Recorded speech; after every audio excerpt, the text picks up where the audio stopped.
በስልጠናው ማጠናቀቂያ መድረክ የቤኒሻንጉል ጉሙዝ ክልል ርዕሰ መስተዳድር አቶ አሻድሊ ሐሰን እንዳሉት አመራሮች የመሪነት ሚናን በመረዳት ያሉ ጸጋዎችን በመጠቀም አካባቢውንና ሕዝቡን ማበልጸግ የሚያስችል ስራ መስራት ይገባል ብለዋል።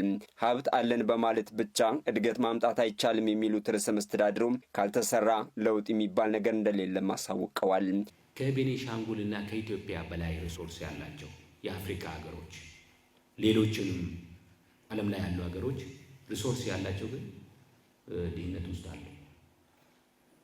ምንም ነገር የሌላቸው ዕውቀት ብቻ ስላላቸው ስኪል ስላላቸው ብቻ ከሌላ ቦታ አፈር ጭኖ ድንጋይ ላይ አድርጎ ሀገራቸውን ያለሙና ወደ በለጸገ ሀገር ያደረጉ ሀገሮች አሉ፣ የቀየሩ ሀገሮች አሉ። እና ቤኒሻንጉል ሪሶርስፉል ስለሆነ በቃ ሁሉም ነገር አልጋ በአልጋ ነው የሆነ ነገር እንደዚህ ነው የሚለው ነው ጉዳይ። ይሄ ቢሆንማ አሁን አይደለም የምንቀየረው። ቢሆንማ ይሄ ቅድም የጠቀስኳቸው የአፍሪካ ሀገሮች በዳይመንድ በወርቅ በጣም ከፍተኛ ክምችት ያላቸው ሀገሮች እነሱ ቢሆንማ በጣም ትልቅ ደረጃ ላይ ይደርሱ ነበር። ዓለምም ይገዙ ነበረ። በተለያየ መንገድ ተጽዕኖ ፈጣሪ የሆኑ ሀገሮች ሊሆኑ ይችሉ ነበረ። ነገር ግን ሚንስ ሊሆን ይችላል። እኛ እድገታችን ሊያፋጥን ይችላል ሪሶርሱ። የክልሉን ሕዝብ ከድህነት ለማውጣት መትጋትና በተጨባጭ እንዲለወጥ በቁጭት መስራት ያስፈልጋልም ብለዋል። ቤኒሻንጉል ወርቅ አለው፣ ማዕድን አለው፣ የሆነ ማርብል አለው፣ በጣም ሰፊ ሊታረስ የሚችል መሬት አለው የሚል ነገር እናነሳለን አይደለ?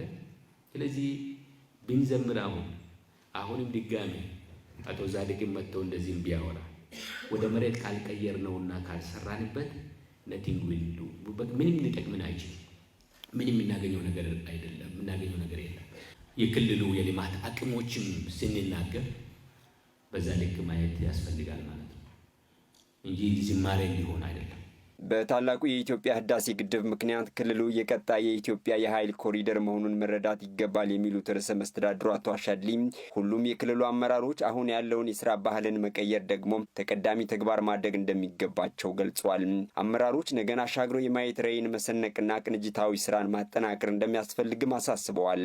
ክልሉ ያለውን የመልማት አቅምን ተረድቶ ለቀጣይ ስራዎች ራስን ማዘጋጀት እንደሚገባም አስገንዝበዋል። የስልጠናው ተሳታፊዎች በበኩላቸው ያሉ ጸጋዎችን ወደ ሀብት በመቀየር ክልሉን የእድገት ተምሳሌት ማድረግ እንችላለን ብለዋል። አመራሩ አሻጋሪ መሆን አለበት የሚለው ነገር ግን በግልጽ መያዝ ያለበት ነገር ነው። ሀብት ማወቅ ብቻውን ለውጥ ያመጣል።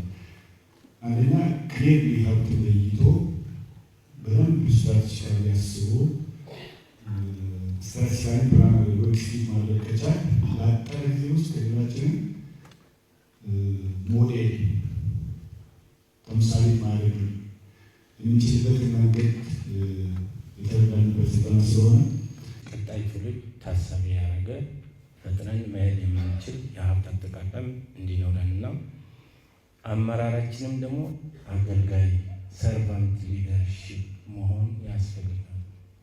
መሪ አገልጋይ መሆኑን በደንብ ማወቅ ያስፈልጋል የሚለውን በደንብ የሰጠን ነው።